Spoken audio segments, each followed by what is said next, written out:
वो जहन्नम में गया जो उनसे मुस्तगनी हुआ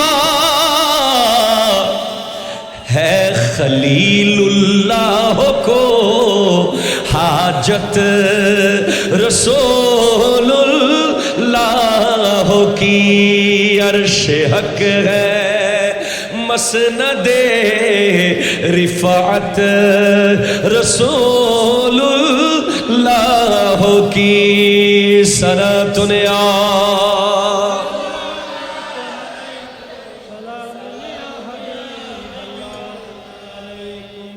बोले वो जहन्नम में गया जो उनसे मुस्तगनी हुआ है खलीलुल्लाह को हाजत रसूलुल्लाह की। ওই ব্যক্তি জাহান্নামে যাবে যে আমার নবী থেকে মুখ ফিরিয়েছে, নবীকে পিঠ দেখিয়েছে। সেজন্য মনে রাখবেন, কোথাও মিলাদ কিয়াম চলা অবস্থায় আপনি পিঠ দেখিয়ে চলে যাবেন না। যাওয়ার থাকলে আগে যাবেন মিলাদের। মিলাদ কিয়ামকে অনেকে পিঠ দেখিয়ে চলে যায়, মূলত সে মিলাদ কিয়ামকে পিঠ দেখায় না, আমার নবীকে পিঠ দেখায়। ঠিক কিনা কথা বলেন? মনে রাখতে হবে আদব। সিদ্দিক আকবর রাদিয়াল্লাহু তাআলাকে জিজ্ঞেস করা হয়েছে, ও আবু বকর সিদ্দিক, আপনার সবচেয়ে প্রিয় জিনিস কি? উনি বলছেন আন-নাজরু ইলা ওয়াজহি রাসূলিল্লাহ, আমার নবীর চেহারার দিকে তাকিয়ে থাকে। দুই নম্বর কি? ওয়াল জুলুসু বাইনা ইয়াদা রাসূলিল্লাহ, আমার নবীর চেহারার সামনে বসে থাকে। আজকের দিনে এই মাহফিলগুলোর এত জরুরত হয়েছে, প্রতিদিন হওয়া দরকার। কারণ আজকের প্রজন্মের কাছে লেখাপড়ার অভাব নাই, স্মার্টফোনের অভাব নাই, বাইকের অভাব নাই, সুন্দর দামি টি শার্টের অভাব নাই, দামি ড্রেসের অভাব নাই, দামি দামি বিজনেসের অভাব নাই। শুধু একটা জিনিসের অভাব আমরা দেখছি, সেটা হলো আদবের অভাব, আদবের অভাব, আদবের অভাব। وقال العرب الادب خير من الذهب والفضه, আদব হলো স্বর্ণ এবং রূপার চেয়ে দামি সম্পদ। যে ব্যক্তি শুধু বাপ আর মাকে আদব করতে পেরেছে সে বায়েজিদ বুস্তামি হয়ে গেছে। যে ব্যক্তি নিজের মাকে আদব করতে পেরেছে সে হযরতে মূসা আলাইহিস সালামের সাথে জান্নাত নিশ্চিত করেছে। আমার নবীর সাহাবাদের গোটা জিন্দেগিতে আপনি একটা জিনিস কমন পাবেন সবার কাছে, সেটা হলো আদব। এই পৃথিবীর সমস্ত ওলিদের কাছে আর কি সার্টিফিকেট আছে? এটা তো আছেই, তবে একটা সার্টিফিকেট ওনাদের কাছে নিশ্চিতভাবে আছে, সেটার নাম হলো আদব, আদব, আদব। যে যার কাছে আদব নাই সে নবীর উম্মত নয়। আমি আপনাকে হাদিস দিয়ে প্রমাণ করতে পারবো।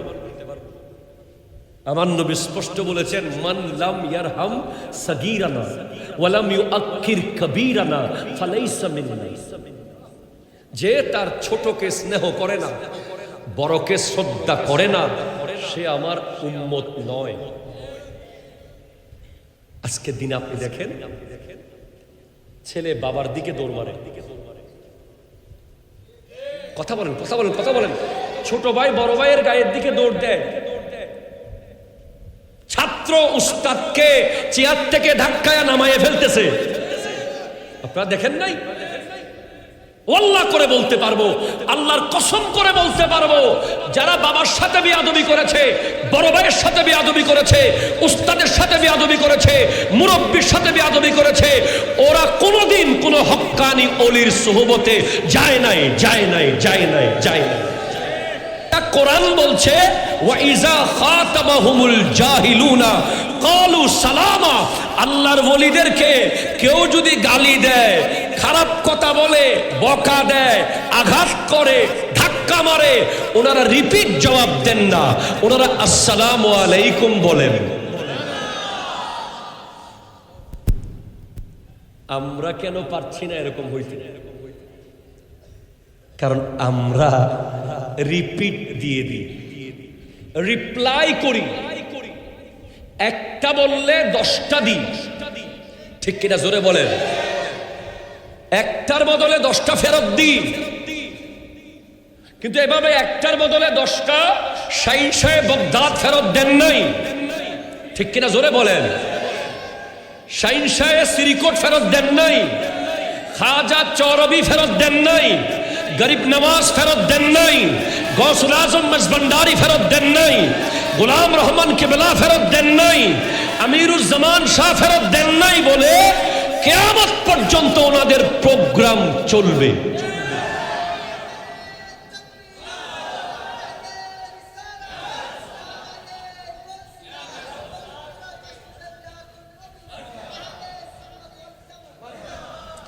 একটু জোরে বলবেন না সুবহানাল্লাহ? এটা গেল ওনার ভদ্রতা, এবার ওনার অটলতা। ওনার সুবহানাল্লাহ হইতে লাগবে। আপনারা তো অনেক এসেছেন, এখানে আসেন। আজকের মাহফিল থেকে যাওয়ার সময় প্রথম সবক নিয়ে যাবেন যে আমির ভান্ডার দরবার থেকে একটা বড় তাবরুকের প্যাকেট নিয়ে যাচ্ছি, যেই প্যাকেটটার নাম হলো ভদ্রতা। ভদ্র, নম্র, বিনয়, কি বলেন না, বিনয়। একটু আগে যে হুজুর আমাকে বলল যে জাইনুল আবেদিন এসে সালাম না করলেও পারতো, আরে আমি সালাম যদি না করতাম আমি জামিয়ার পুরো আইন ভঙ্গ করতাম। আপনারা জামে আহমদিয়া সুন্নিয়া আলিয়াকে ভালোবাসেন তো? তার প্রমাণ তো আপনারা নিজেরাই দিলেন। আপনাদের মসজিদে 22-23 বছর ধরে জামিয়ার শিক্ষককে খতিব রেখেছেন, তার মানে আপনারা জামিয়াকে অবশ্যই ভালোবাসেন। আমাদের জামিয়ার মূল বিষয় 4টাকে আমরা মনে করি, তার মধ্যে একটা হলো আদব। সুবহানাল্লাহ জোরে বলেন। প্রথম হলো আদব। প্রথম আমরা ছাত্রদেরকে আদবের সবক দিই। আর যাদেরকে আমরা বাতিল বলি, যাদের সাথে আমাদের বনিমানা হয় না, যাদের সাথে আমরা কোনোভাবে এক হতে পারতেছি না, তাদের কাছে এলম থাকতে পারে কিন্তু আদব নাই। হযরত আব্দুল্লাহ ইবনে মুবারক বিশ্ববিখ্যাত হাদিসের ইমাম, উনি বলছেন যে আমি 31 বছর আগে আদব শিখছি। সুবহানাল্লাহ বলতে হবে আপনাকে। কয় বছর? 31 বছর উনি আদব শিখেছেন। একটু জোরে বলেন সুবহানাল্লাহ। এরপরে 20 বছর এলম শিখেছেন। তো মাদ্রাসা এলমের মার্কাজ আর ওলি আল্লাহর দরবার আদবের মার্কাজ। সুবহানাল্লাহ পড়েন, সুবহানাল্লাহ পড়েন। শুধু তাই না, আমাদের এক উস্তাদ আছে, ইনি ওনার উস্তাদ থেকেই শুনেছেন কথাটা। হযরত আল্লামা আব্দুল কাদের হুজুর, যিনি আমাদেরকে বলেছেন যে 1 মন এলমকে পরিচালিত করার জন্য 10 মন আদব লাগবে। কয় মন? 10 মন। আল্লাহু আকবার। হুজুর ক্লাসে বলেছেন। আর হযরতে মৌলা আলী खैबर शिकन शाहे जमन आफताबे नबुवत का चमकता हुआ किरण, এলমের শহরের দরজা যাকে বলা হয়, একটু জোরে বলেন না সুবহানাল্লাহ। আমার নবী এলমের শহর হযরতে আলী রাদিয়াল্লাহু তাআলা আনহু যার দরজা, আমার নবী হিকমতের কামরা মাওলা আলী যার দরজা, যার ব্যাপারে নবীজি বলেছেন আমা তারদা আন তাকুনা মিন্নি বিমানজিলাতি হারুন মিন মূসা।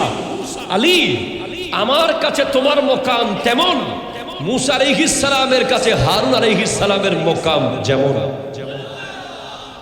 ওনার কাছে জিজ্ঞেস করছেন, করেন না, আদবের মর্যাদা কোথায়? উনি বলছেন হযরত আলী রাদিয়াল্লাহু তাআলা আনহু, ওয়া ক্বালা আলীউন রাদিয়াল্লাহু তাআলা আন আল আদবু খায়রু হিরফা, আদব হলো পৃথিবীর সবচেয়ে দামি পেশা, দামি পেশা, দামি পেশা।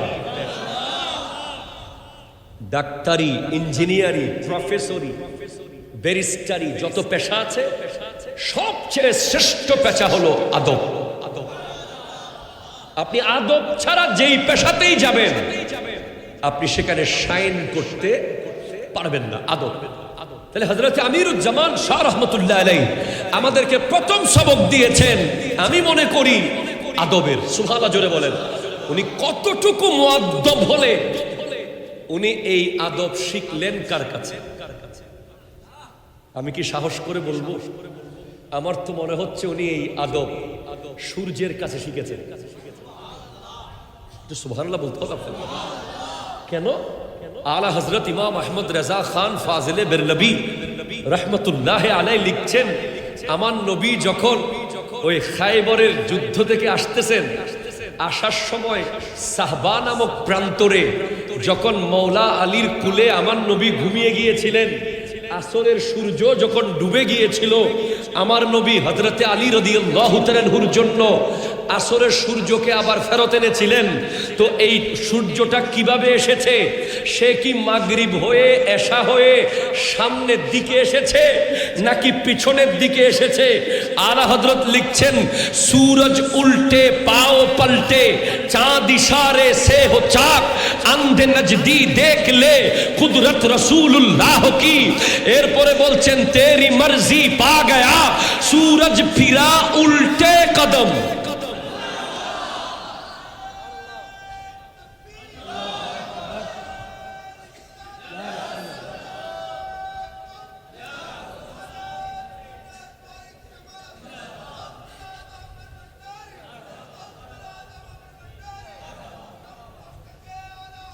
এই কই যাও,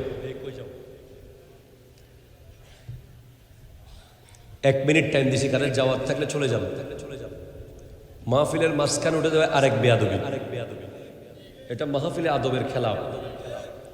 এক মিনিট টাইম, কারো হাজত থাকলে সমস্যা থাকলে যান। আমি আজকে ওয়াজ করতে আসি নাই, ওয়াজ শিখতে আসছি। যেখানে এটা বুঝতে হবে। আলা হযরত বলছেন যে সূর্যটি সেদিন আমার নবীর ডাকে সামনে দিয়ে ঘুরে এসেছেন না পিছনের পায়ে এসেছেন? আলা হযরত লিখছেন, তেরি মর্জি পা গয়া সূরজ ফিরা উল্টে কদম। উল্টা কদম, উল্টা কদম, উল্টা কদম বুঝেন নাই? সামনে গেলে এটা সোজা কদম, আর পিছের দিকে আসলে উল্টা কদম। বলছে আমার নবীর কাছে সূর্য সামনে দিয়ে আসে নাই, সূর্য উল্টা কদমে এসেছে।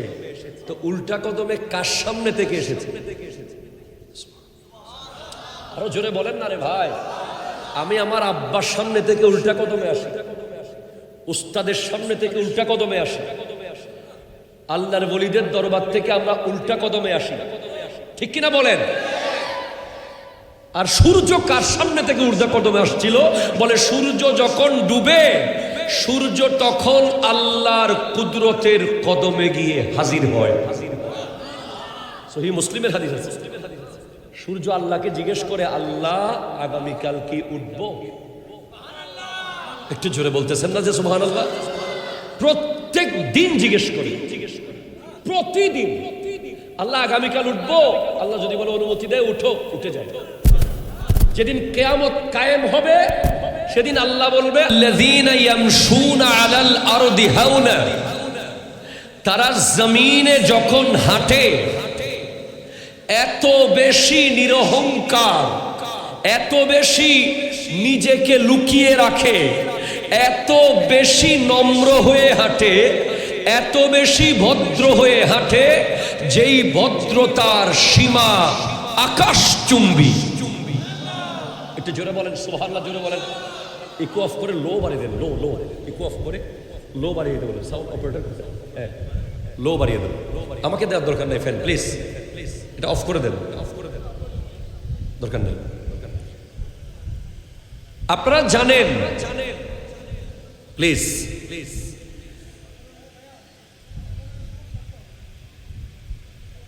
বলছিলাম যে এটা ক্যামেরা সরাই ফেলতে। আচ্ছা আচ্ছা, ঠিক আছে ঠিক আছে ঠিক আছে, আমরা আমাদের সাথে থাকি। এখানে অনেক জজবা নিয়ে গরম করে টেবিল চাপড়িয়ে মাইক ফেলে দিয়ে এই ধরনের ওয়াজ করা কঠিন, ঠিক কিনা বলেন? এখানে হাতটা নাড়তেও ভয় লাগতেছে, অনেক সিরিয়াস আদবের জায়গা, একটু বেশ কম হলেই অসুবিধা হয়ে যাবে। সেজন্য আপনারা আজকে আমার কাছ থেকে জজবা, অনেক পাওয়ারফুল ভয়েস এগুলো খুঁজবেন না। আমরা একটা রুহানি পরিবেশে থাকি। আল্লাহর ওলিদের স্পেশাল বৈশিষ্ট্য হলো তারা যখন রাস্তা দিয়ে হাঁটে তাদেরকে দেখলেই আপনি বুঝবেন উনি আল্লাহর ওলি। তাদের হাঁটার স্টাইল, এটার মধ্যে প্রচন্ড নম্রতা, প্রচন্ড ভদ্রতা, প্রচন্ড শালীনতা।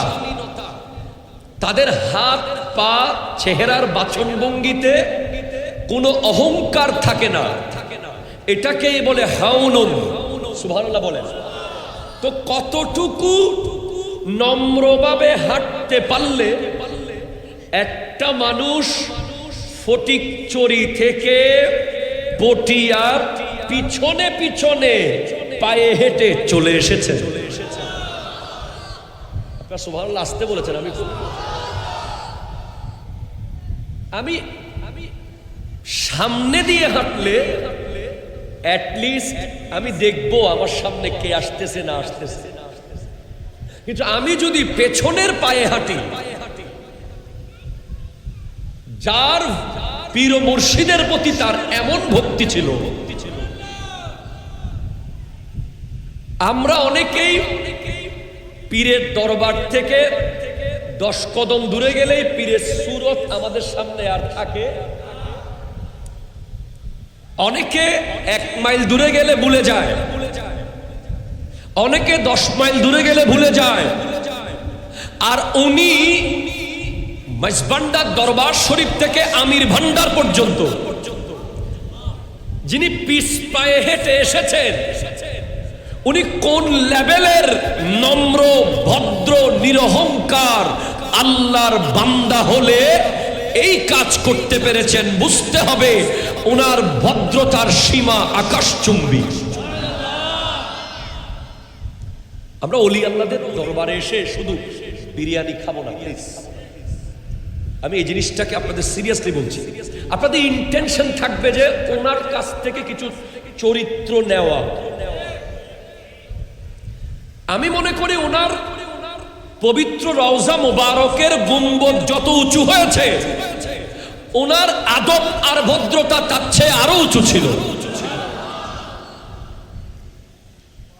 এটা রওজার গুম্বদ না, এটা আদবের গুম্বদ। এটা ইট দিয়ে তৈরি হয়েছে মনে হচ্ছে, কিন্তু এই ইটগুলো এরকম হাজার কবরস্থান আছে পৃথিবীতে। সব কবরের উপরে মোহাব্বত করে এত সুন্দর করে কেউ বানিয়ে দেয় না। এগুলো ওনারা অর্জন করেছেন। আমি আর আপনি লক্ষ লক্ষ ফতোয়া দিলেও আপনি এই অর্জনকে কোনোদিন লুকাতে পারবেন না। তাহলে আপনাকে বুঝতে হবে আল্লাহর ওলি তারা যারা পৃথিবীতে সবচেয়ে ভদ্র আর নম্র। ঠিক কিনা জোরে কথা বলেন, হাত ধরে বলেন ঠিক কিনা বলেন। আল্লাহ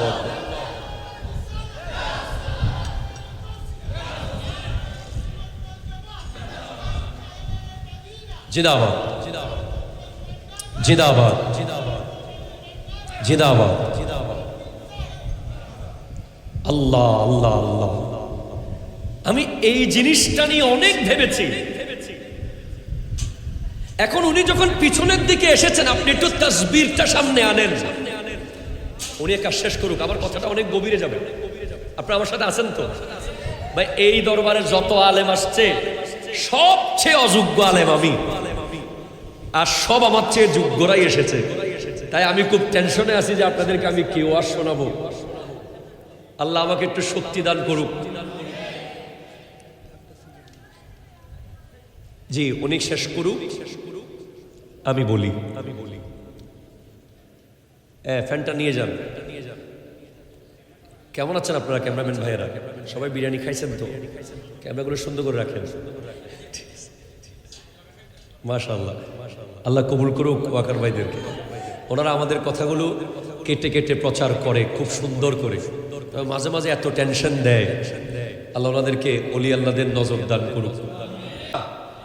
উঠবা, তবে প্রতিদিনের মতো পূর্ব দিকে উঠিও না, আজকে পশ্চিম দিকে উঠবে।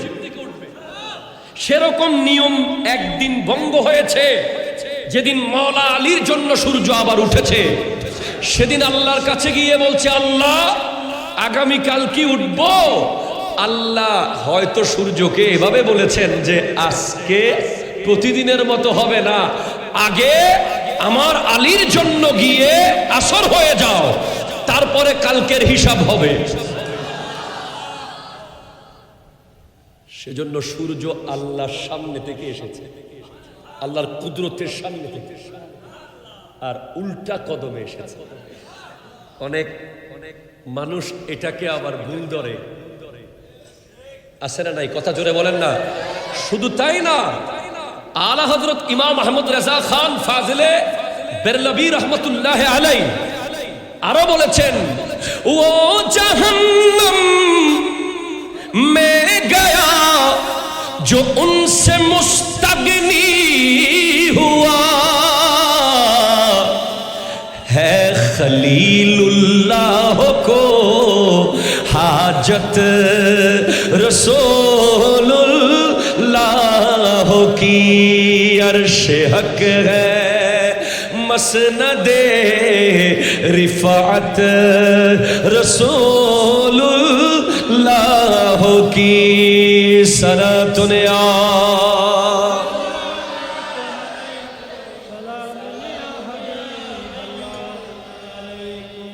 बोले वो जहन्नम में गया जो उनसे मुस्तगनी हुआ है, खलीलुल्लाह को हाजत रसूलुल्लाह की।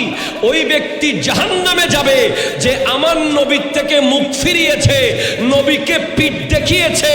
সেজন্য মনে রাখবেন, কোথাও মিলাদ কিয়াম চলা অবস্থায় আপনি পিঠ দেখিয়ে চলে যাবেন না, যাওয়ার থাকলে আগে যাবেন মিলাদের। মিলাদ কিয়ামকে অনেকে পিঠ দেখিয়ে চলে যায়, মূলত সে মিলাদ কিয়ামকে পিঠ দেখায় না, আমার নবীকে পিঠ দেখায়। ঠিক কিনা কথা বলেন?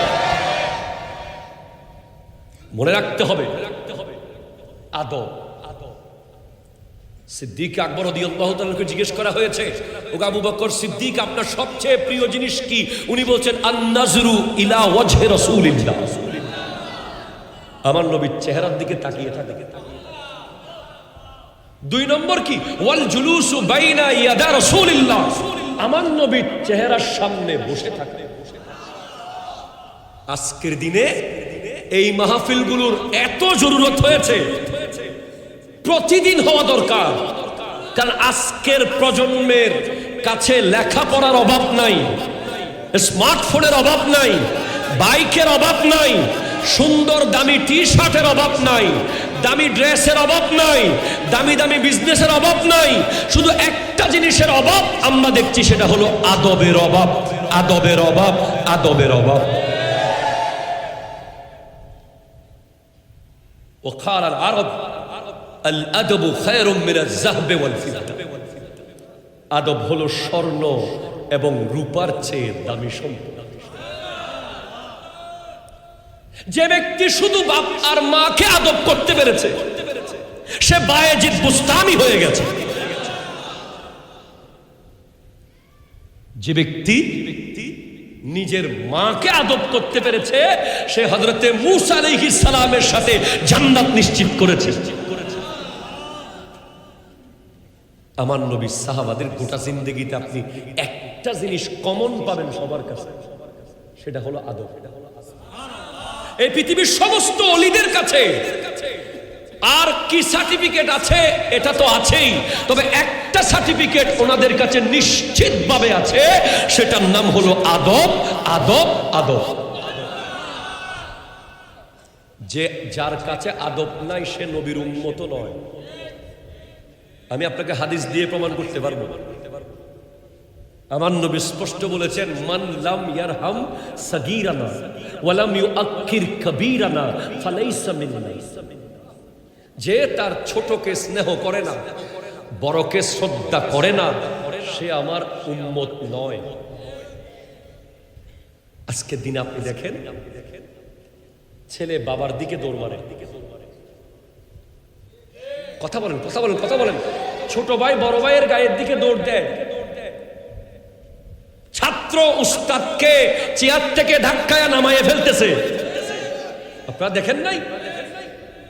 আল্লাহ করে বলতে পারবো, আল্লাহর কসম করে বলতে পারবো, যারা বাবার সাথে বেয়াদবি করেছে, বড় ভাইয়ের সাথে বেয়াদবি করেছে, উস্তাদের সাথে বেয়াদবি করেছে, মুরব্বির সাথে বেয়াদবি করেছে, ওরা কোনোদিন কোনো হক্কানি ওলির সুহবতে যায় নাই, যায় নাই, যায় নাই, যায় নাই। তারা ইহুদি নাসারার সুহবতে ছিল। যাদের সাথে ওলি আল্লাহদের সম্পর্ক থাকবে, যারা কোনো না কোনো হক্কানি ওলির সাথে কানেক্টেড থাকবে, তার দিয়ে আর সব কিছু হলেও বেয়াদবি হবে না।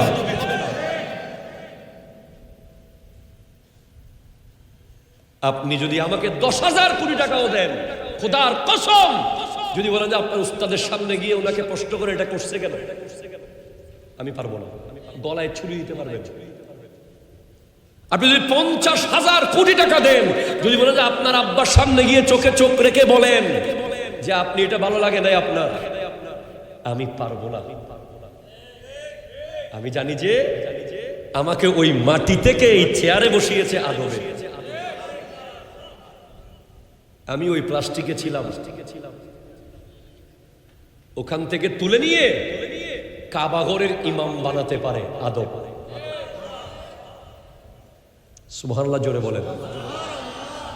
তাহলে আপনাদের কাছে আমার প্রথম যেটা নসিহত, হযরতে আমিরুজ্জামান শাহ রহমাতুল্লাহ আলাইহির দরবার থেকে প্রথম শিক্ষা নেন আদব, আদব, আদব। ক্লিয়ার কিনা বলেন? এইটা সবক পাইছেন তো? পাইছেন। সেকেন্ড 2 নম্বর সবক হলো প্রতিশোধ না নেওয়া। কথা জোরে কর না, ঠিক কিনা জোরে বলেন না। আজকে আমাদের বড় বড় দরবারগুলো, আমাদের আজিম শান তরিকতের তাসাউফের এই কেন্দ্রগুলো প্রতিশোধ পরায়ণ হয়ে গেছে। ওনারা না, আমরা। ওনারা আমাদেরকে সেই দায়িত্ব দিয়ে যায় নাই। আমারটা বড় না তোমারটা বড়, তোমারটা ছোট না আমারটা মেজো, ওইটা সেজো না ওইটা মিডিয়াম, এগুলো ফেসবুকে লেখার দায়িত্ব ওনারা আমাদেরকে দেয় নাই। ঠিক কিনা জোরে বলেন?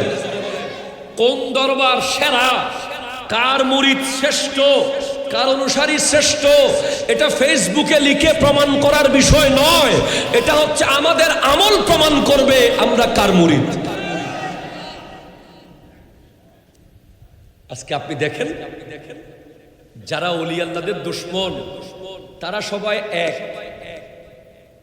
আর আমরা যারা ওলি আল্লাহদের ভক্ত, যারা ওলি আল্লাহদেরকে মানি, সম্মান করি, ইজ্জত করি, আমাদের মধ্যে ছোট ছোট বিষয়ে আমরা অনেক দূরে চলে যাচ্ছি। We have to B United. আমাদের ঐক্যবদ্ধ হওয়ার দরকার আছে না নাই? একটু হাত তুলে বলেন দরকার। আজকে থেকে মনে রাখবেন, যদি আপনার পীরের বিরুদ্ধে কেউ বলে, আপনার প্রিয় দরবারের বিরুদ্ধে কেউ বলে, আপনি চোখ বন্ধ করে মনে করবেন যে সে জাহেল। ঠিক কিনা জোরে কথা বলেন? সে কি? জাহেল। হযরতে মাওলা আলী বলেছেন, এলমের যাকাত হলো জাহেলের জবাব না দেওয়া। সুবহানাল্লাহ কইতেছেন। কোন মূর্খের কথার জবাব না দেওয়া হলো এলমের যাকাত। আপনার কাছে যে ইলম আছে সেটা একটা যাকাত আছে না? এটা একটা যাকাত হলো জাহেলের কথার জবাব না দেওয়া। বড় বড় কবিরা বলেছেন, জবাবে জাহেলা বাসত খামোশি। জাহেলের জবাব হলো চুপ থাকা। ঠিক কিনা জোরে কথা বলেন? আল্লাহ কোরআনে সেদিকে ইন্ডিকেট করে আমাদেরকে জানিয়ে দিয়েছেন, ওয়া ইযা খাতাবাহুমুল জাহিলুনা ক্বালু সালামা।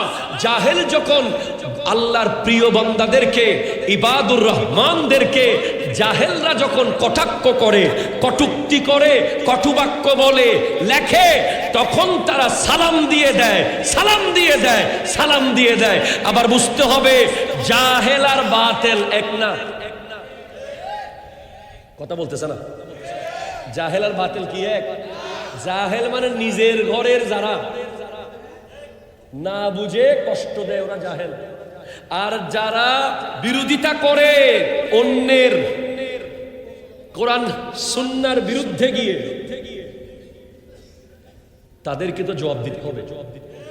আবার জবাবটা কি গালাগালি দিয়ে হবে না ইলম দিয়ে হবে? যে ইলম দিয়ে জবাব, ঠিক কিনা জোরে বলেন? আমাদের যথেষ্ট আলেমে দিন আছে। আপনি চার দোকানে ডিবেট করতে গিয়ে মা বাপ ধরে যখন গালি দিয়ে দিলেন, তখনই আপনি সেখানে আপনার দ্বীনের প্রচার স্টপ করে দিলেন। আপনি যখন তাকে গালি দেওয়ার পর্যায়ে চলে আসবে, আপনি পারতেছেন না, আপনার মধ্যে প্রতিশোধ চলে আসতেছে, তখনই কোরআন বলছে আপনি সালাম দেন, আসসালামু আলাইকুম। এরপর আপনি আপনার নির্ধারিত স্কলার, যাকে আপনি মনে করেন যে কিছু জানে, তাকে ইনভাইট করে তার সাথে বসান। আমাদের অসংখ্য ভুল আছে। আমরা নিজের পীরের পক্ষে গিয়ে অনেক সময় দেখা যায় ঝগড়ায় গিয়ে গালিমূলক কথা বলে ফেলি, ফেসবুকে লিখে ফেলি। এটা সবচেয়ে বেশি কষ্ট পায় আল্লাহর ওলিরা। ঠিক কিনা জোরে কথা বলেন না? ওনাদের জিন্দেগিতে কোনো গালি তো দূরের কথা, বড় করে করা কথা নাই। এরপর তাহলে দুইটা জিনিস পেলেন। একটা হলো, প্রথমটা কি? আদব। 2 নম্বর হলো প্রতিশোধ না নেওয়া। কি না নেওয়া? কি না নেওয়া? প্রতিশোধ না নেওয়া, সবর করা। কি করা? সবর। আমি সবরের ঘটনা বলি একটা আপনাকে। এক ওলি আল্লাহর ঘটনা। এক ওলি আল্লাহ সেম এইরকম কোন এক কিতাব আমি পড়েছি, রাস্তা দিয়ে হেঁটে যাচ্ছে, সুবহানাল্লাহ। তো যাওয়ার সময় রাস্তার কাদার পানি থাকে না গর্তে, ওরকম গর্তের মধ্যে ওলি আল্লাহর কদম পড়ে গেছে। ওনার ধ্যান তো এখানে নেই। তো পানির ছিটা গিয়ে পড়ছে এক পথিকের গায়ে। ওরা মোট 2 জন, পথিকরা মোট কয়জন? 2 জন। তো যখন গায়ে পানির ছিটা পড়েছে, অপরজন উনি এসে ওই ওলি আল্লাহর গায়ে হাত তুলেছে। নাউজুবিল্লাহ, জোরে বলেন না। এখন ওলি আল্লাহ মুস্কি হেসে সালাম কি দিয়েছে বলেন না? কি কলু সালামা। কারণ জানে যে ও জাহেল। ও যদি জ্ঞানী হতো, বুঝতো যে রাস্তায় কাদা পানি, এখানে হাঁটার সময় ভুলে পা পড়তে পারে, এটা কেউ ইচ্ছে করে ছিটা মারে নাই। এরপরেও যখন আঘাত করেছে, বুঝতে হবে তার মধ্যে সেই এলম নাই। তখন ওলি আল্লাহ তাকে সালাম দিয়ে চলে যাচ্ছে। কদ্দুর যাইতে যাইতে একটা চিৎকার শুনে দেখতেছে যে মেরেছে সে জাগাত মরে গেছে। আল্লাহু আকবার, জোরে বলেন না। যার কারণে মেরেছে সে এসে ওলি আল্লাহকে বলছে, হুজুর আপনি কি আমার বন্ধুকে বদদুয়া করেছেন? সে তো মরে গেল। বলে, ভাই আমি তো ওনাকে বদদুয়া করি নাই। বলে, তাহলে এটা কেমনে হলো? বলে, আপনার বন্ধু তার বন্ধুত্ব নিভিয়েছে, আমার বন্ধু আমার বন্ধুত্ব নিভিয়েছে। আর জোরে বলেন না সুবহানাল্লাহ। আপনার বন্ধু তার বন্ধুত্ব নিভিয়েছে।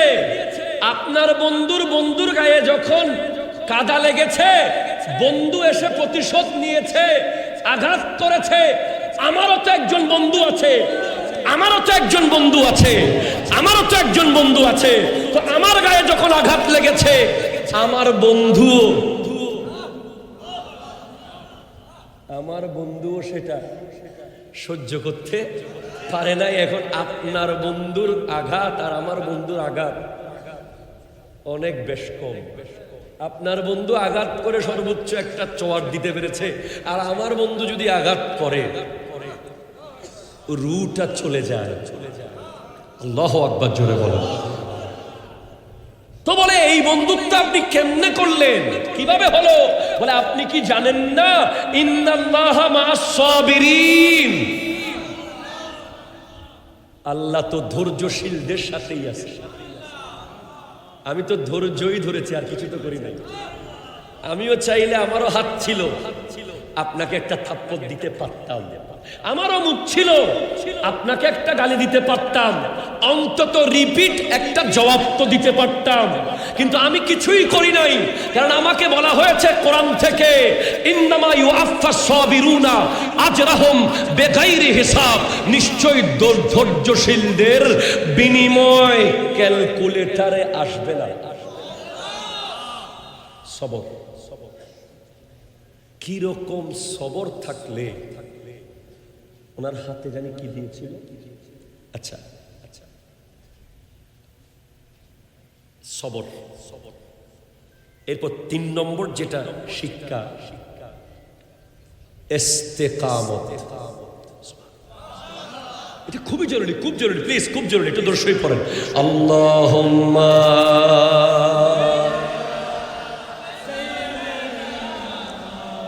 ওয়া আলা আলি সাইয়্যিদ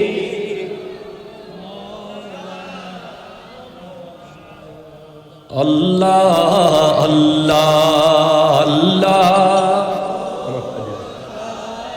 ইলাহা ইল্লাহু আল্লাহ আল্লাহ।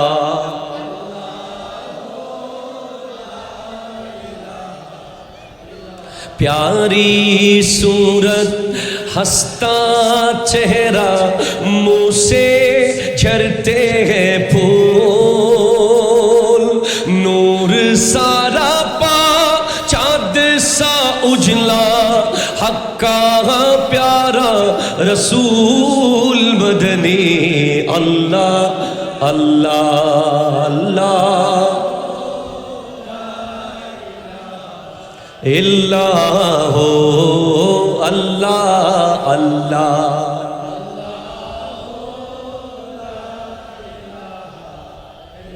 हामिदो महमूद और मोहम्मद, दो जग के सरदार, गैबे की खबरें देने वाला, रहमत का सरकार मदनी, अल्लाह अल्लाह अल्लाह।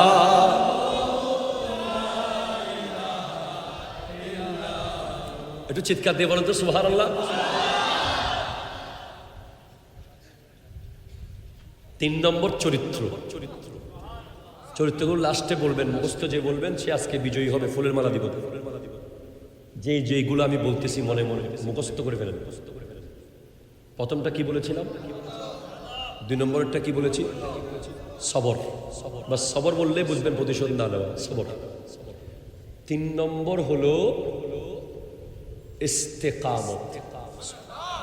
এটা নিয়ে ইস্তেকামত নিয়ে এখানে শুরু হবে, কারবালার মাহফিলে শেষ করবো ইনশাআল্লাহ। ওই শেষ, আর শক্তি শেষ। আচ্ছা, এখানে কল আসতেছে কার মোবাইল, এটা কেটে দাও না, মোবাইলটা খুলে নিয়ে ফেলো না। তরিকতের মজলিসে এসব মেশিন টেশিন এগুলো খুব ঝামেলা, ঠিক কিনা বলেন? এগুলো লাইট টাইট অফ করে কথা বলতে হয়। দুনিয়াদারি থাকলে কথা হয় না। আমি এই জিনিসগুলোর বেশি ভয় পাই, এগুলো থাকলে মন খুলে বলতে পারি না ভাই। মনে হয় যেন আমার সামনে AK-47 বসায় রাখছে, ঠিক কিনা কথা শুনে বলেন না। 3 নম্বর বলেছে ইস্তেকামত, অটলতা। আচ্ছা ভাই সুবহানাল্লাহ জোরে বলেন না ভাই। আপনাকে এই কথাটা শুরুতে একটা ব্যাকবোন দিয়ে দিচ্ছে, মেরুদণ্ড। আল ইস্তেকামাতু ফাওকাল কারামত, ইস্তেকামতের মূল্য কারামতেরও উপরে। আরো জোরে বলেন সুবহানাল্লাহ। একটা উদাহরণ দিয়ে বোঝাচ্ছি। খাজা মঈনুদ্দিন চিশতি রহমতুল্লাহ আলাইহি বলেছেন যে আমি যদি কারবালার মাঠে গিয়ে একটা গুতা মারতাম, তাহলে ওখানে পানির দরিয়া হয়ে যেত। তাহলে ইমামে হুসাইন রাদিয়াল্লাহু তাআলা হতো গরিব নওয়াজের বাবার বাবার বাবার বাবার বাবার বাবার বাবার বাবার বাবার বাবা, নাতির নাতির নাতির নাতির নাতি যদি গুতা মারলে সাগর হয়ে যায়, বাবা কেন পারলেন না ফুরাত নদী নিয়ে আসতে? বলে এখানে বুঝতে হবে ওনারটা ছিল কারামত, গরিব নওয়াজেরটা কারামত, যেটা আয়না সাগরকে বদনায় নিয়ে এসেছেন। আর ইমামে হোসেন রাদিয়াল্লাহু তাআলা আনহুটা ছিল ইস্তেকামত। আল ইস্তেকামাতু ফাওকাল কারামত, ইস্তেকামত কারামতের উপরে। বলে পানির উপরে হাঁটা ওলি নয়, আগুনের উপরে দাঁড়িয়ে থাকা এটা জাদুঘরেও পারে, ঠিক কিনা কথা জোরে বলেন। সাগরের উপর দিয়ে হেঁটে যাওয়া এটা জাদুঘরেও পারতে পারে, কিন্তু গোটা জিন্দেগি আল্লাহর নবীর সুন্নাতের উপরে কাটিয়ে দেওয়া হলো আসল কারামত, আসল কারামত, আসল কারামত, ঠিক কিনা। এক অলির দরবার থেকে এক মুরিদ চলে যাচ্ছে। মুরিদ কি করতেছে? ওয়াজুরা হন না, তো হস্টন না, আমি কি আয়সা করি কত হস্টর ভালো তারা নামাজ পড়তে পারে কেন? জোরা হন সুবহানাল্লাহ। কে কে চলে যাচ্ছে? মুরিদ যাচ্ছে, বলছে ভাই মুরিদকে পীর সাহেব জিজ্ঞেস করতে তুমি চলে যাচ্ছ কেন? বলে হুজুর এতদিন আপনার দরবার আছে কোনো কারামত দেখি নাই। কি দেখি নাই? কারামত দেখি না, তাই চলে যাচ্ছি। তো হুজুর পীর সাহেব হুজুর মুরিদকে জিজ্ঞেস করতেছে এতদিন যে আমার দরবারে আছো কোনদিন নবীর সুন্নাতের বাইরে কিছু দেখছো কিনা বলো। একটু জোরে বলেন না সুবহানাল্লাহ। কোনদিন শরীয়ত বিরোধী কিছু দেখছো কিনা বলো। বলে না হুজুর আমি আপনার কাছে শরীয়ত বিরোধী কিছু দেখি নাই, কারামত আপনার কাছে আমি দেখি নাই ঠিক, তবে শরীয়ত বিরোধী কিছু দেখি নাই, নবীর সুন্নাহর বাইরে কিছু দেখি নাই। বলছে যে এই যে নবীর সুন্নাহর বাইরে আমি চলি নাই, শরীয়তের বাইরে আমি যাই নাই, এটাই হলো এই যুগে সবচেয়ে বড় কারামত।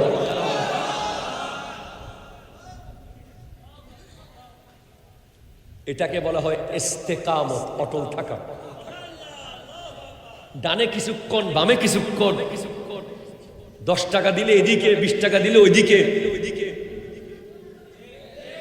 কথা কন না, কথা কন না, কথা কন না। 50 টাকা দিলে আবার এদিকে, 60 টাকা দিলে ওইদিকে। এটাকে ইস্তেকামত বলে না। ইস্তেকামত হলো অটল।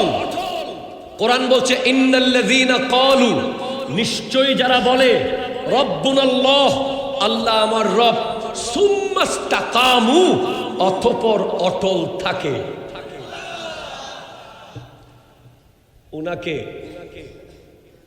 গৌসুল আজম মজবন্দারি আহমদুল্লাহ কাদরি কুদ্দিসা সিররুহুল আজিজ বলেছেন যে ইয়েন জান্নাত ইয়েন জাহান্নাম,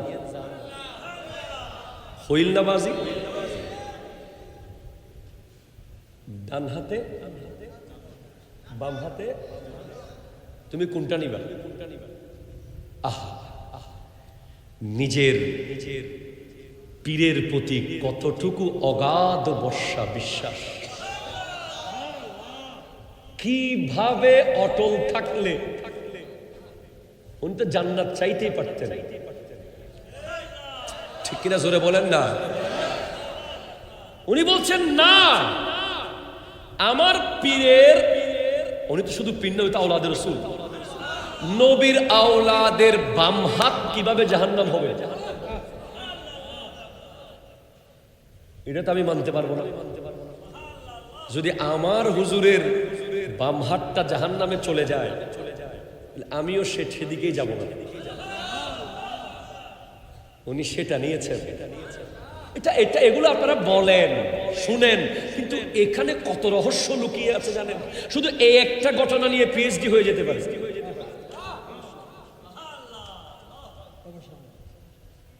এখানে আরেকটা জিনিস স্পষ্ট হচ্ছে, নির্লোভ। সুবহানাল্লাহ জোরে বলেন না। জান্নাতের লোভে নামাজ পড়ে নাই,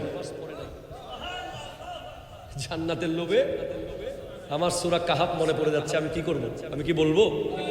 সূরা কাহাফে রব্বুল আলামিন ইরশাদ করতে লাগলেন, Wasbir, you have to connect with someone, নাফসাকা, your existence, তুমি নিজেকে এমন কিছু ব্যক্তির সাথে সম্পৃক্ত করো, মাআল্লাযিনা, এমন কিছু ব্যক্তির সাথে, ইয়াদউনা, যারা ডাকে, রব্বাহুম, তাদের রবকে, বিল গাদাতে ওয়াল আশিয়ে, সকাল সন্ধ্যা।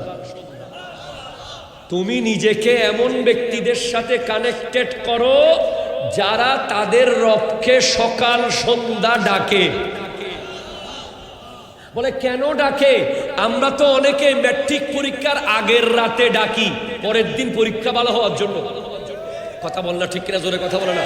আর অনেকে ডাকি যখন চিটাং পোর্টে জাহাজ আসবে, সাগরের মাঝে একটু একটু ভয়ঙ্কর ঝড়ের খবর পাচ্ছি, তখন তাড়াতাড়ি মসজিদে যায় নামাজে গিয়ে আল্লাহ আল্লাহ আল্লাহ আজাজ।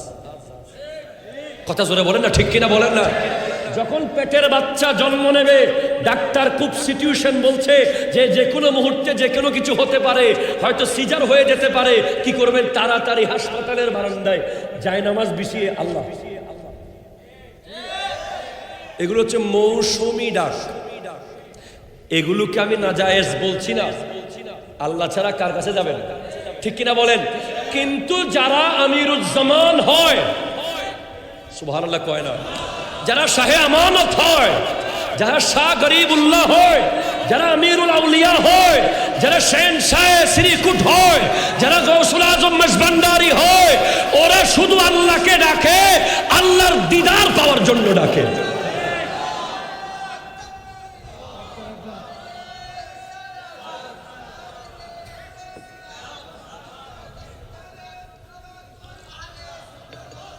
জিন্দাবাদ, জিন্দাবাদ। ওনাদের আর কোন স্বার্থ থাকে? এটাই কোরআন বলছে, ইউরিদুনা ওয়াজহাহু, ওরা আল্লাহর দিদার চায়, আল্লাহর সন্তুষ্টি চায়। ইমাম আবু হানিফা রহমতুল্লাহ আলাই বহুবার আল্লাহর দিদার পেয়েছেন। সুবহানাল্লাহ, জোরে বলেন না। হযরতে মাওলা আলী বলছেন, আমি আল্লাহকে দেখে দেখে সুবহান রাব্বিয়াল আলা বলি। যে আমরা তো আল্লাহকে দেখার আশা, চাওয়া, ইচ্ছা, স্বাদ, আল্লাহ দেখার স্বাদ। আমার নবী জানে আল্লাহ দেখার স্বাদ কি। আমাদের সেই স্বাদ দেওয়ার জন্যই ওলি আল্লাহরা সারা পৃথিবীর বিভিন্ন জায়গা থেকে এসেছেন আমাদেরকে আল্লাহ দেখানোর জন্য। একটু জোরে বলেন না ভাই, সুবহানাল্লাহ। আপনি দেখবেন শাইনশাহ শ্রীকুট, আল্লামা শ্রীকুটি রহমতুল্লাহ আলাইহি, তৈয়ব শাহ কিবলা রহমতুল্লাহ আলাইহি, তারশাহ সাহেব কিবলা, পীর বাঙ্গাল সাহেব শাহ হুজুর, ওনাদের প্রোগ্রামগুলো আপনি দেখবেন যে সব সময় নামাজ কেন্দ্রিক। আসরের নামাজ পটিয়ার মাঠে, মাগরিবের নামাজ চন্দনাইশে, এশার নামাজ রাউজানে। সেভাবে আপনি দেখেন গৌসুল আজম মজভান্ডারির দরবারে মসজিদ আগে, মাজার পরে। ঠিক কিনা? কথা জোরে বলেন না। আমিরুজ্জামান শাহ রহমতুল্লাহ দরবার দেখেন মসজিদ আগে, মাজার তারপরে। আজমির শরীফ যান, মাজারের চারিপাশে 3টা মসজিদ। প্রত্যেক অলির প্রধান মিশন আল্লাহ দেখানো। একটু জোরে বলেন না সুবহানাল্লাহ। কি দেখানো? আল্লাহ দেখানো। এটা হাদিসে এসেছে, মাল ইহসান আন তা'বুদাল্লাহা কান্নাকা তারাহু, এমন ভাবে নামাজ পড়ো যেন তুমি আল্লাহকে দেখছো। যদি তুমি আল্লাহকে না দেখো, ফাইন লাম তাকুন তারাহু ফাইন্নাহু ইয়ারাকা, আল্লাহ তোমাকে দেখছে। তাহলে পৃথিবীর সবচেয়ে বড় দয়াবান মুহসিনে আজম কে, যে তোমাকে আল্লাহ দেখায়, আল্লাহ দেখায়, আল্লাহ দেখায়। হস্টন্ন হলো, আরো জোরে হস্টন্ন হলো। ওলি আল্লাহরা A+ পাওয়ার জন্য নামাজ পড়ে না। ওলি আল্লাহরা বাচ্চা ঠিক মতো হওয়ার জন্য নামাজ পড়ে না। ওলি আল্লাহরা জাহাজ সমুদ্র থেকে ঠিক টাইমে চলে আসার জন্য নামাজ পড়ে না। এরকম একজন অলির নাম বলি সৈয়দ মাহমুদ আলুসি বাগদাদি। আরো জনে বলেন। উনি বিশ্ববিখ্যাত ব্যবসায়ী ছিলেন, তাফসীর রুহুল মানির লেখক। ওনার এক মুরিদ দৌড়ে এসে বলছে, হুজুর আপনার জাহাজ তো সাগরের মাঝখানে ডুবে গেছে। বড় বড় জাহাজে ব্যবসার মাল আনতেন। তো উনি বলতেছেন যে ধ্যানের মধ্যে আছেন, জিকির অবস্থায় বলতেছেন আলহামদুলিল্লাহ। কিরে অবাক, আমাদের যদি একটা জাহাজ ডুবে গেছে কেউ বলে, আমরা তো বেহুশ হয়ে আধা মরা হয়ে যাব, ঠিক কিনা জোরে বলেন না? মহিলাদের মতো বলে যে অ লাগা, এরকম আমরা গাওয়া শুরু করবো, কথা বলেন না। আর ওলি আল্লাহ কি বলতেছে? আলহামদুলিল্লাহ।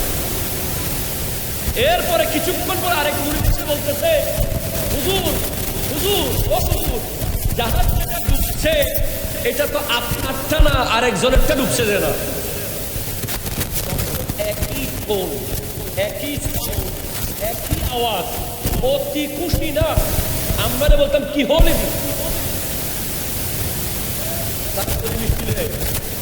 হুজুর বলতেছে আলহামদুলিল্লাহ। তখন মুরিদ জিজ্ঞেস করতেছে, হুজুর জাহাজ ডুবে গেছে তখনও আলহামদুলিল্লাহ, উঠে গেছে তখন আলহামদুলিল্লাহ, ব্যাপার তো বুঝলাম না।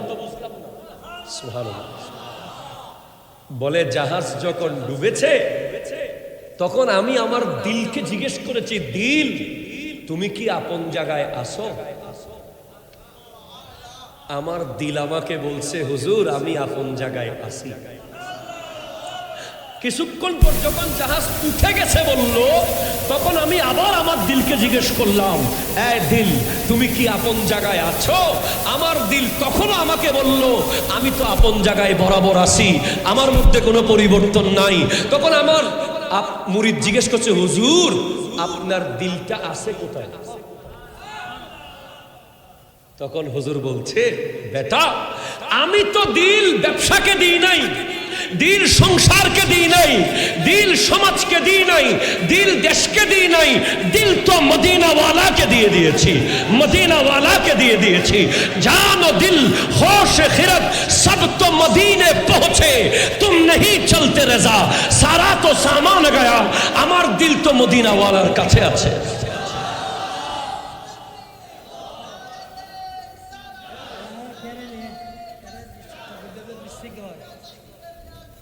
জিন্দাবাদ জিন্দাবাদ সুবহানাল্লাহ। জোরে বলেন, জোরে বলেন। আমরা যারা দিল ব্যবসাকে দিয়ে ফেলছি, কথা কয় না, আরে কথা বলেন না। আমরা যারা দিল ব্যবসাকে দিয়ে ফেলেছি, তারা রমজান মাসে সোনা বুটের দামও বাড়াইছি। আমরা যারা দিলকে ব্যবসাকে দিছি, রমজান কখন আসবে চিনির দাম বাড়াবো, তেলের দাম বাড়াবো। এরপরে তেল থাকার পরেও অজুহাত। বাংলাদেশে তো মনে রাখবেন, কালকে যদি কিয়ামত ঘোষণা হয়, আজকে জায়নামাজের দাম বাড়তি। কথা কোন ঠিক কিনা জোরে বলেন না? যদি বলে যে আগামীকাল কিয়ামত হতে পারে, মোটামুটি একটা সম্ভাবনা দেখবেন আজকে তসবিহ সব 3 ডবল দাম হয়ে যাবে, টুপির দাম বাড়ে যাবে 6 ডবল। যে সারা জীবন দেয় নাই, আজকে অন্তত দিবে মনে হয়। আমরা সেরকম কেন? আমাদের সাথে ওলি আল্লাহ সোহবত নাই। ওলি আল্লাহদের জীবনের আরেক শ্রেষ্ঠ বৈশিষ্ট্য হলো, তাদের কাছে কোনো লোভ ছিল না, লোভ ছিল না, লোভ ছিল না। তারা সারা জীবন কষ্ট করেছে, বিরিয়ানি খাচ্ছি আমরা, ঠিক কিনা কথা বলেন? আপনি খবর নেন, ওনারা অনেক সময় কত শত শত বেলা উপস্থিত ছিল। আমার নবী এসেছে, আমার নবী পেটে পাথর বেঁধেছে, পুরো বছর মিলাদুন নবীর তমরুদ খাচ্ছি আমরা। শুধু আমরা না, প্যান্ডেলওয়ালা খাচ্ছে, ক্যামেরাওয়ালা খাচ্ছে, গাড়িওয়ালা খাচ্ছে, হ্যান্ডবিলওয়ালা খাচ্ছে, হুজুরে খাচ্ছে, তার ড্রাইভার খাচ্ছে। নবী এসেছে, গোটা জগতের রিজিক এসে গেছে। সেরকম একজন ওলি, হক্কানি ওলি, আপনি একজনকে কেন্দ্র করে কোটি কোটি পরিবারের রিজিক হয়ে গেছে। বিমানওয়ালার রিজিক, টিকেটওয়ালার রিজিক, রেলওয়ালার রিজিক, রেলের টিকিট কাটে তার রিজিক, তারপর রেলের ভিতরে সাজে বেশে তার রিজিক, আবার ওখানে নামে রিক্সাওয়ালার রিজিক, ওখানে যাওয়ার পরে গোটা পথে পথে দোকানদারদের রিজিক। একজন জ্বলে উঠেছে, দুনিয়া আলোকিত হয়েছে। এই জন্য একজন লোককে ত্যাগ করার কারণে হাজার হাজার মানুষ রিজিক পায়। হযরত আমিরুজ্জামান শাহ লোভ করে বলতে পারতেন, আই ব্যস্ত লইব, বলে নাই।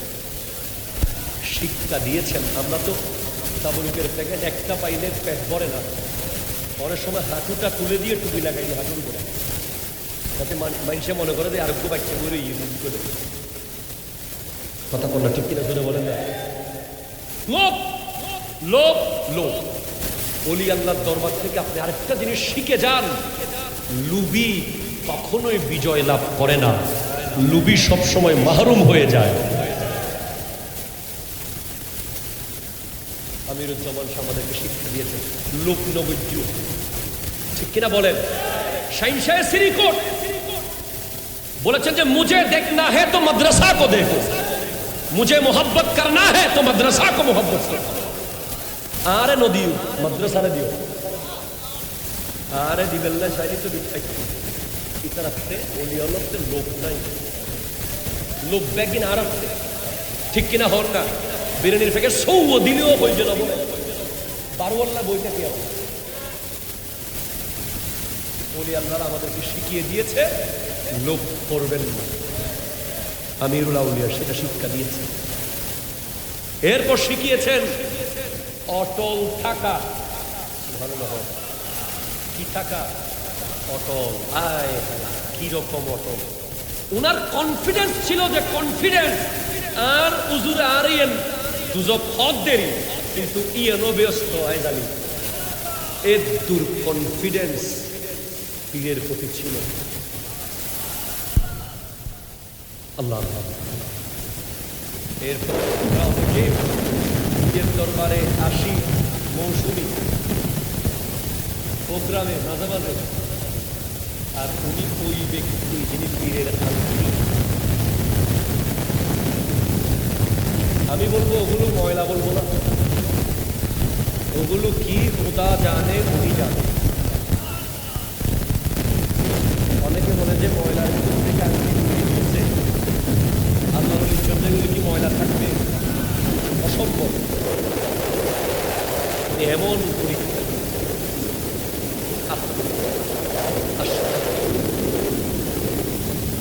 আমরা ঠিক কিনা কথা জোরে বলেন? আমরা এই দেশে বাংলাদেশের মানুষ অনেক বিশ্ববিখ্যাত বলি আমাদেরকে দিয়ে আমিরুল আউলিয়ার মতো পাই না। আমরা আমিরুল আউলিয়ার ছিল সেই রকম অনুগত, সেই রকম মুরিদ হতে পারতাম, তাহলে এই দেশে আরো অসংখ্য ওলি আল্লাহ। তো দর্শই পড়েন আল্লাহুম্মা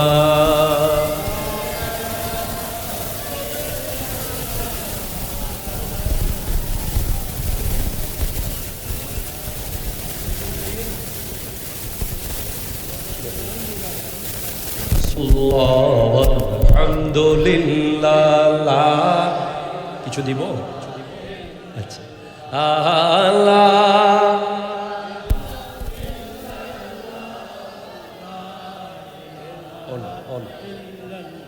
একটু জোরে বলেন না সুবহানাল্লাহ।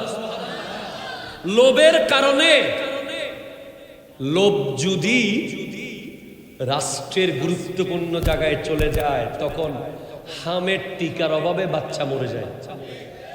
কথা জোরে কর না, ঠিক কিনা জোরে বলেন না। আজকে মা দিবস ছিল। কি দিবস? 10ই মে। আমি অনেকক্ষণ ভাবছিলাম আমার অফিসিয়াল পেজে আমি কি লিখব। পরে আমি একটা জিনিস লিখতাম, মা দিবসে অনেক সন্তান তাদের মাকে নিয়ে স্ট্যাটাস দিচ্ছে, আমি আমার মাকে ভালোবাসি। অবশ্যই এই পৃথিবীতে যে মাকে ভালোবাসতে পারে না, সে আল্লাহকে ভালোবাসতে পারে নাই। ঠিক কিনা জোরে কথা বলেন না? যার কাছে মা বাবার ভালোবাসা নাই, তার কাছে না খোদার ভালোবাসা আছে, না রসুলের মোহাব্বত আছে, না পীরের দরবারে তার জন্য কিছু আছে, কোথাও কিচ্ছু নাই। কিন্তু আমি বললাম যে সমস্ত শিশুরা হামের টিকার অভাবে মারা গেল, তাদের মাদের পক্ষে মা দিবসে কে লিখবে? ঠিক কিনা বলেন? কে লিখবে? আজ বড় আশ্চর্য, নিস্তব্ধ। অন্যায়ের প্রতিবাদ তো করতেই হবে। আমরা এই দেশে যখনই যেই সরকার ছিল, আমরা যখন কোনো অন্যায় দেখেছি আমরা প্রতিবাদ করেছি। আমরা কোনো ক্ষমতার গোলামি করি না, আমরা আল্লাহ এবং রসুলের গোলামি করি। ঠিক কিনা জোরে কথা বলেন না? সেজন্য বিগত আমল যেটা গেছে, গত ইলেকশনের আগে ওনারা হামের টিকা কি করেছে, কি কিনেছে, পত্রিকায় আমরা পেলাম যে ওনারা সে দায়িত্ব ঠিকভাবে পালন করে নাই। তো আজ যেই শিশুগুলো বাংলাদেশের টিকার অভাবে দুনিয়া থেকে চলে গেল, আল্লাহ তাদেরকে শহীদই মর্যাদা দান করুক। কিন্তু আমরা প্রতিবাদ করছি, যারা এই কাজ করেছে, যাদের অবহেলার কারণে এই বাচ্চারা আজকে অকাল দুনিয়া থেকে চলে গেছে, যাদের মায়ের বুক খালি হয়েছে, যাদের মা কলিজার ধন হারিয়েছে, যে সমস্ত ব্যক্তি এজন্য দায়ী থাকবে, তারা যদি দুনিয়ার কাঠগড়ায় আসামি নাও হয়, অবশ্যই আল্লাহর কাঠগড়ায় তাদেরকে দাঁড়াতে হবে। ঠিক কিনা জোরে কথা বলেন? এই দেশে কোনো মানুষ অন্যায় করে ছাড় পায় না। এটা ওলি আল্লাহর দেশ, এটা শাহজালাল ইয়ামানির বাংলাদেশ। ঠিক কিনা বলেন?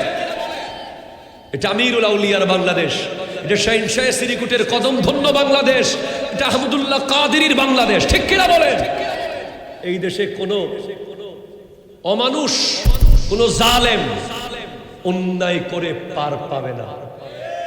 আল্লাহ ছাড় দেন, ছেড়ে দেন না। আমরা প্রতিবাদ করছি, আমরা স্পষ্ট প্রতিবাদ করছি। আমরা আর কোন শিশুর অকাল মৃত্যু চাই না। আমরা বর্তমান সরকারকে বলবো, আপনারা পদক্ষেপ নিয়েছেন যতটুকু জানতে পেরেছি, আরো সিরিয়াস পদক্ষেপ নিতে হবে। একটা শিশু যখন মরে যায়, তখন তার বাবা মার বিশাল স্বপ্ন, বিশাল কষ্ট। বিশেষ করে একটা বাচ্চা 11 বছর পরে, নাকি 11 বছর পরে আল্লাহ সন্তান দিয়েছে, সেই বাচ্চা মাত্র একটু বড় হয়েছে, সে যখন হামের কারণে মরে গেছে। একটা বিলুপ্ত প্রায় রোগ, শুধু অবহেলার কারণে এসি রুমে বসে বসে দেশ চালানো যায় না। ঠিক কিনা জোরে কথা বলেন? দেশ চালাইতে হলে জনগণের কাছে আসতে হয়। আমরা বিশ্বাস করি বর্তমান সরকার জনগণের দোরগোড়ায় আসবে এবং জনগণের চাহিদা পূরণ করবে। এরপর লোভ, আপনারা আমরা আজকের অনুষ্ঠান থেকে লোভকে দূর করতে পারলাম কিনা সেটার একটা প্রমাণ আসবে সামনে ঈদুল আজহা। ঠিক কিনা জোরে বলেন? আমরা দেখতে পাই আমাদের মধ্যে অনেক গরিব মানুষ আছে যারা কোরবানির পশু কিনতে পারে না। আমরা অনেক পয়সাওয়ালারা আপনারা আছেন যারা কোরবানির পশু কিনার তৌফিক আল্লাহ দেয়। মনে রাখবেন, কোরবানির সময় আপনার যে পশু আপনি ক্রয় করবেন, এটা ওলি আল্লাহদের শিক্ষা। আল্লাহর ওলিরা কোরবানি করার সময় কেউ বুঝতে পারতো না কোরবানিটা গরুটা কিনছে কে। হইতে লাগবে না। আল্লাহর ওলিরা যারা কোরবানি দিতেন, ওনারা কোরবানি দেওয়ার সময় আশেপাশের মানুষ বুঝতো না যে এই পশুর টাকা কে দিছে, এটা কোরবানি কে দিচ্ছেন। নাম মনে মনে নিয়ত থাকতো, কিন্তু গরিব দুঃখী সবাই সেখান থেকে মন ভরে খেতে পারত। এখনো আল্লাহর কোরবানি এই দরবারগুলোতে চলে। দুনিয়ার যে কোনো আত্মীয়র বাড়িতে গেলে আপনি উপোস যেতে হতেও পারে, কিন্তু ওলি আল্লাহর দরবার থেকে উপোস যাওয়ার সম্ভাবনা নাই। ঠিক কিনা বলেন? যদি কখনো উপোস যেতে হয়, বুঝতে হবে হয়তো আপনার নসিবে ছিল না, অথবা ওনাদের মিসম্যানেজমেন্ট ছিল। কিন্তু অলির দরবার থেকে কেউ উপোস যায় না। অলি আল্লাহদের গুরুত্বপূর্ণ বৈশিষ্ট্য ছিল যে মেহমানদারি। তো আসন্ন যে কোরবানির ঈদ, এটার মধ্যে যে গরিবের হক আছে, এটা কোনো দান বা দয়া নয়, এটা হলো গরিবদের অধিকার। ঠিক কিনা জোরে কথা বলেন। আপনারা কোরবানির পশু কেনার সময় কখনো অহংকার করবেন না। ঠকে গেলাম না জিতে গেলাম এই প্রশ্নে আসবেন না। আমি তো বলি কোরবানির পশু বাজার থেকে আনার সময় কেউ কাউকে কটাক্ষ করে বলবেন না দাম বেশি হয়েছে, দাম কম হয়েছে। এটা জিতার হারার ব্যাপার না। লা ইয়ানালাল্লাহু লুহুমুহা ওয়ালা দিমাউহা ওয়ালাকিন ইয়ানালুহুত তাকওয়া মিনকুম। মনে রাখবেন, আল্লাহর কাছে কোরবানির পশুর গোশত রক্ত কিছুই যায় না, আমাদের অন্তরের তাকওয়াটাই যায়। তো যাদের কাছে তাকওয়া আছে তারাই ওলি। একটু জোরে বলেন সুবহানাল্লাহ। কোরআন বলছে আল আখিল্লাউ ইয়াউমাইযিন বা'দুহুম লিবা'দিন আদু ইল্লাল মুত্তাকিন। সমস্ত বন্ধুরা কিয়ামতের দিন শত্রু হয়ে যাবে, একমাত্র তাকওয়াবান, পরহেজগার, নেককার তাকওয়াবানরাই আখিরাতেও বন্ধু থাকবে।